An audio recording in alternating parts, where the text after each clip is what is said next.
Kamili ni Peter Shalulile, wataalamu wa mambo hupenda kumuita Shashaman kwa maana ya Shalulile, miongoni mwa mastreka hatari sana na gumzo sana nchini Tanzania kwa sasa, kwa sababu tu amesajiliwa na wananchi Yanga.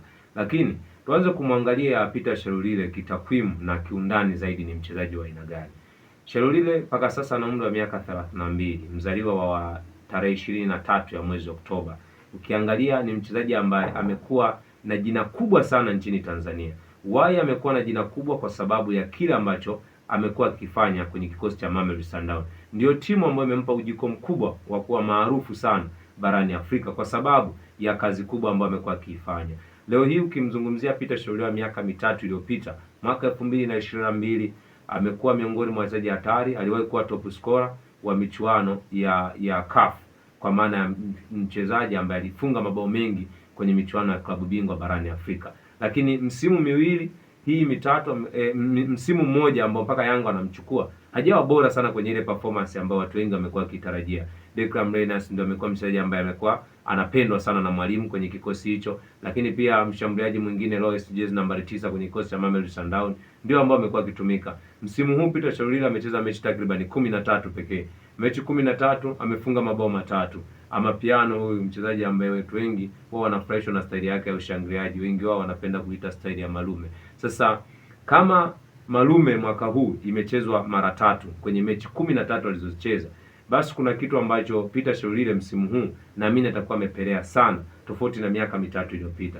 Kwa Yanga wanapomchukua Shalulile tayari wamechukua namba kubwa, uzoefu wa kutosha kwenye michuano ya klabu bingwa, lakini takwimu zake hazimfevi sana msimu huu kuwa kwenye kikosi kama cha Yanga, ambao Yanga msimu huu wanapigia mahesabu ya kuwa mabingwa wa kombe la klabu bingwa barani Afrika. Kama sio kuwa mabingwa, basi kufika hatua nusu finali.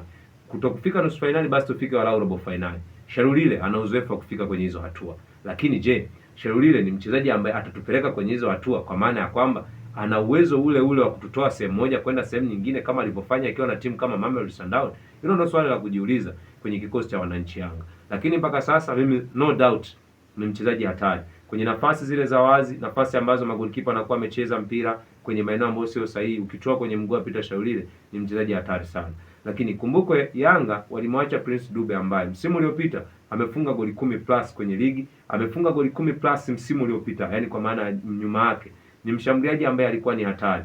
Watu wengi kitu ambacho walikuwa wakijui kwa Prince Dube ni kwamba alikuwa ni miongoni mwa washambuliaji hatari ambao walikuwa wanajua kusimama kwenye maeneo mazuri ya nafasi, lakini alikuwa na changamoto ya kutokutumia nafasi kwa ubora, kwa sababu msimu unaanza, mimi naweza nikasema mchezaji aliyepata nafasi nyingi kwenye kikosi cha Yanga basi ni Prince Dube.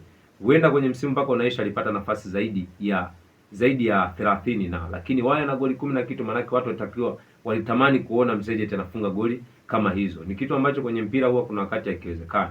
Lakini Peter Shalulile, whatever the case, ni miongoni mwa watu ambao huenda wakaja kutupa kile kilicho bora zaidi katika ufanisi wa ile sanaa ya ufungaji, kwa maana ya utulivu, uzoefu, ukongwe katika kufanya maamuzi. Ndio kitu ambacho Yanga huenda wakanufaika nacho zaidi. Lakini kwa performance ya msimu huu ilikuwa ni miongoni mwa performance ambayo ilikuwa haijitoshelezi kwa mshambuliaji wa kikosi cha wananchi Yanga.